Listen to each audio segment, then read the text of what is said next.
Just tell us a bit more about your discussions with the president, or was it even a discussion? No, absolutely not a discussion, because we're just, as I said, Mr. President, can you help? I need to speak to the minister about the political task team.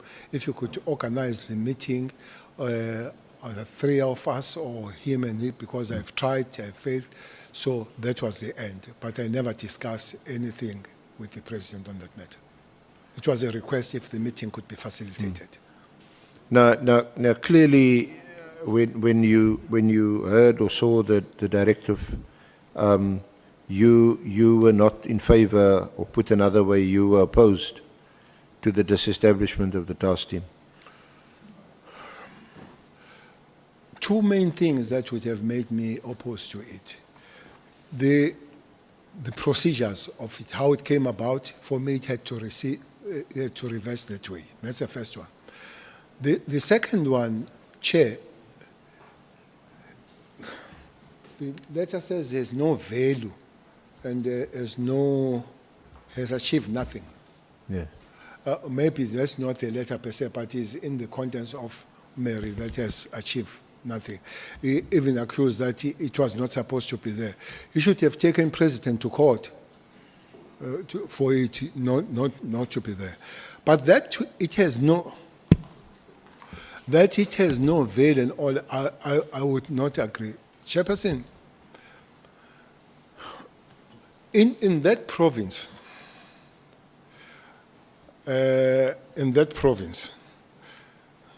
Pangasita would know.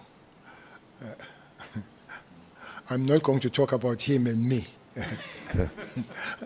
But in that province, things do flare up now and again. The mandate of this team is to investigate, arrest those people, and create stability. So here they say its work either is done and all that. It's not done. There are cases there. One of the biggest cases that the team is dealing is Nongoma, where the manager, the finance CFO, and the supply chain, they are arrested. Their arrest, as Mary argues that they are not supposed to, their arrest comes from the matter of Councillor Mkhunu, a 75-year-old. I don't know what's wrong with Councillor Mkhunu, because President announced on Councillor Mkhunu. So there's a 75-year-old Councillor Mkhunu that was killed at Nongoma of the NFP.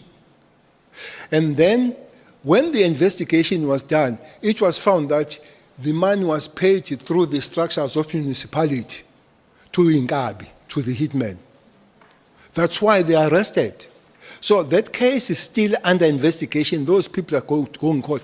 If you disband with immediate, what happens to those cases and all that kind of thing? And the further investigation. Secondly, this team must create stability. Chairperson, through you to this, half of eThekwini councillors are guarded. Those that come from eThekwini would know, are given protection because they fear to be killed. Mostly there would be ANC and IFP. They are still under guard. The municipality pays extra money, pays extra cars for them, pays extra SMT, pays overtime for those policemen. So this stability, for me, is not there. I don't know in other places, but councillors are still under guard.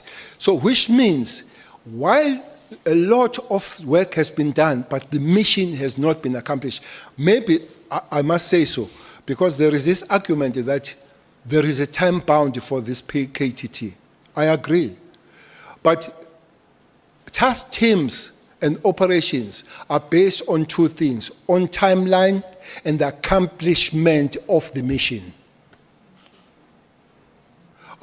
It's not because it's a timeline, so we say 6 months, and 5.5 down the line, people, they shoot each other. They said, yeah, guys, we said we'll stay 6, we are going. No. If the accomplishment of the mission comes early, yes, we can even go earlier. But if it doesn't, those that have authority to extend, which I guess the National Commission would do, it will be so. For me, it can't be measured with the situation that is one councillor. To me, it's a very costly measure to say because one councillor has just been killed of late, it can go. It is. There should be stability to say we are sure now that everybody that is causing trouble we have dealt with. KwaNongoma, there was a time when all councillors of all organizations were sleeping at Richards Bay. When the night falls, they get in a bus or taxi, they go, it's 116 kilometers away. They go and sleep there. What stabilized them to come back? There are two things. Those people who were arrested. So there's stability to Nongoma. But is that stability all over the province? No. It's not all over the province. As I'm saying that people are guarded at Tegwin and at a big expense, the councillors. 2 months ago, when I passed at Kwamash Hostel, the councillor there, Gwala, was escorted by the police, people chasing him literally. He's an IFP councillor chased by IFP people. So don't tell me that there is a stability that you can come.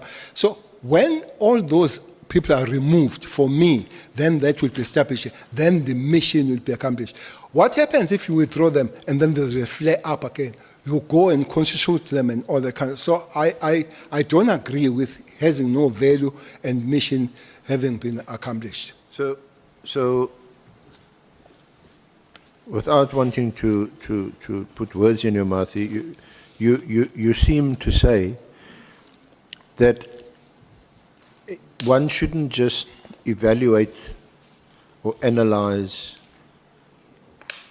the successors or otherwise of the PKTT in terms of the number of arrests, the number of prosecutions, and how many years people were sentenced to jail. But where there is a period of relative calm, it could, or in your view, that's also due to the continued presence of the task team. But the letter itself does say the key mandate was to stop, investigate, resolve the unresolved. Resolve the unresolved, which means it is understood for the fact that people are still gathered, for the fact that the investigation in some municipalities, there are cases that are unresolved that need to be followed and resolved. Even the letter understands. So why do you then stop when the mission has not been accomplished? What about one of the minister's reasons or arguments also that all South Africans, all of us, deserve and are entitled to protection and to be safe, and not only a selected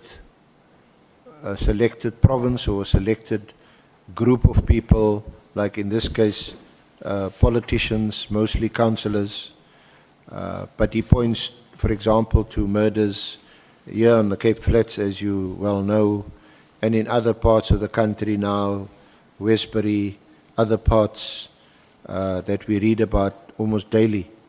And for that reason, it's not just or equitable to just have a political task team that's focused on one province and one category of persons.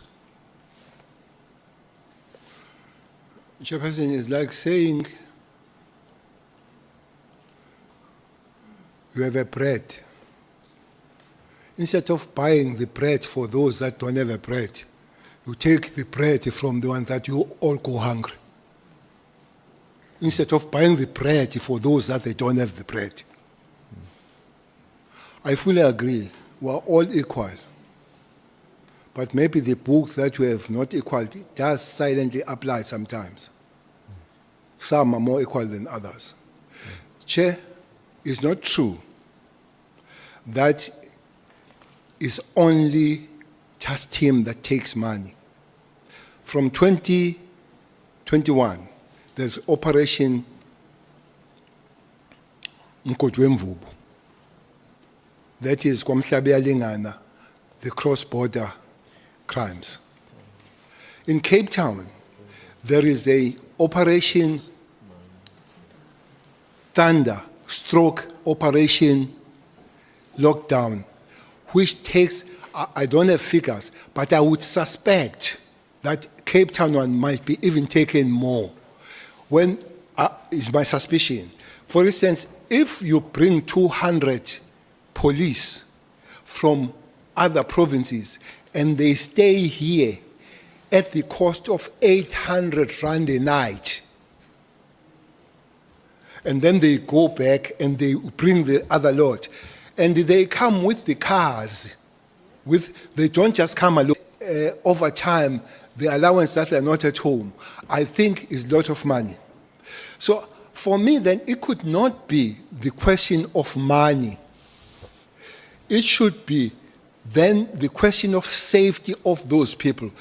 To say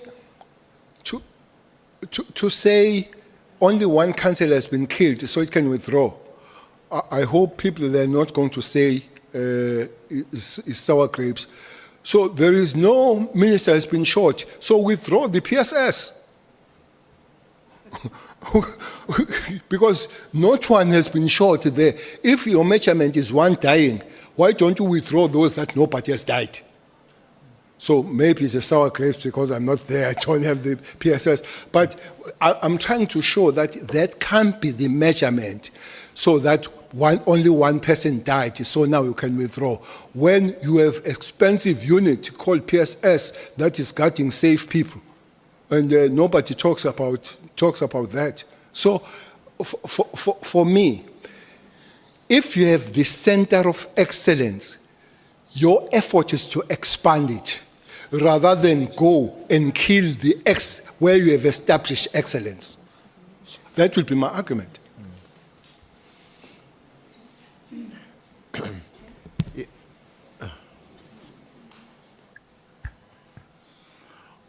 Honorable Sangwe. Chairperson, no, I just need clarity on this example that Minister Mkhunu is making. So he's saying because no minister has been shot, we should withdraw VIP protection for ministers. Is that the example that you are making, Minister?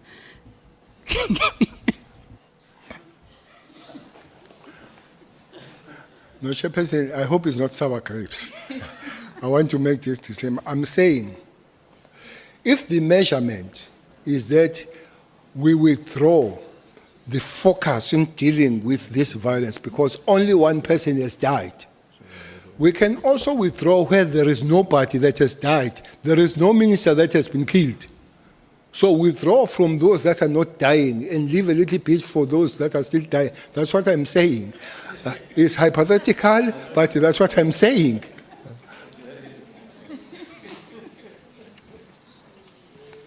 Do Sour grapes, I you know. want to make a follow-up for Honorable Sangwe? No, it's well said, General.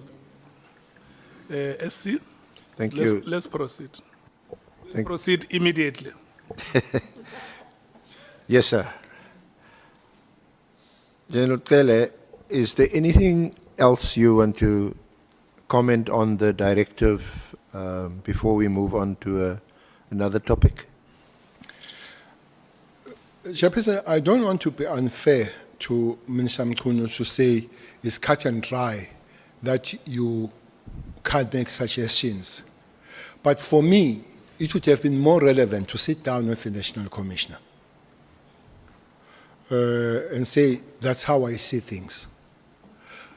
Just to get some outside influence with a very tough language to say, you instruct.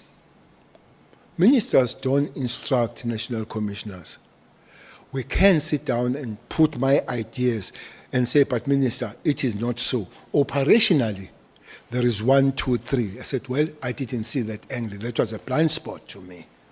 But 1, 2, 3, that's how I see. So I think, Chairperson, they are quite. Let's take this PT without N. So let's take it and you say how it came about, but further discussions. So we go to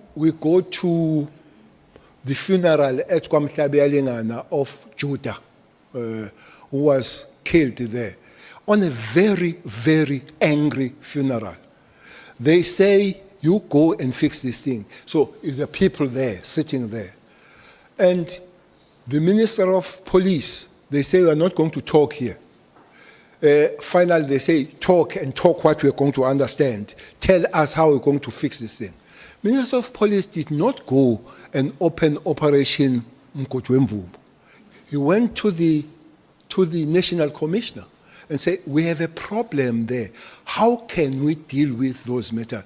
National Commissioner has a right to say, this is my way. So he needs to operationalize it.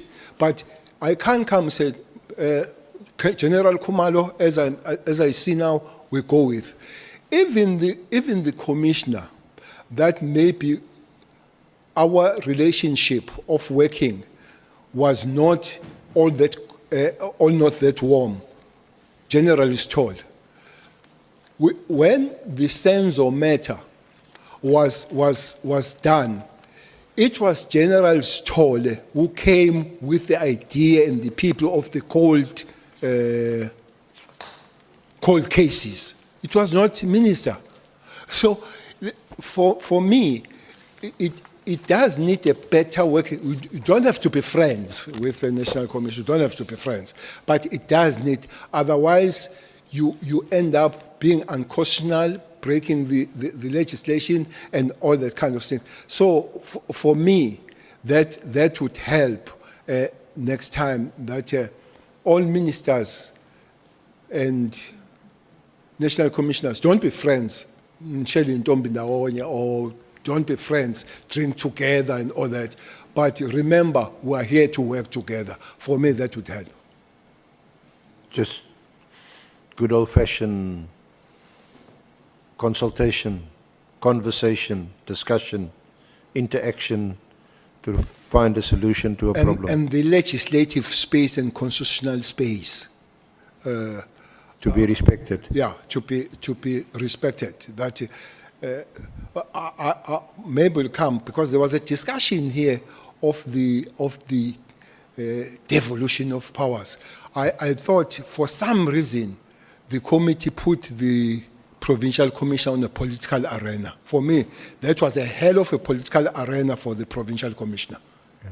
The constitution is very clear, says the police will investigate, combat, uphold, and enforce the law. The constitution doesn't come close of rearrangement of the constitution by the officers. I think the national commissioner there was put in a wrong arena. Unfortunately, the arena that he was put on is an ideology of some political parties. So I could see pushing him to push their ideology. I really sympathize with him. Your Sure, I would be honored.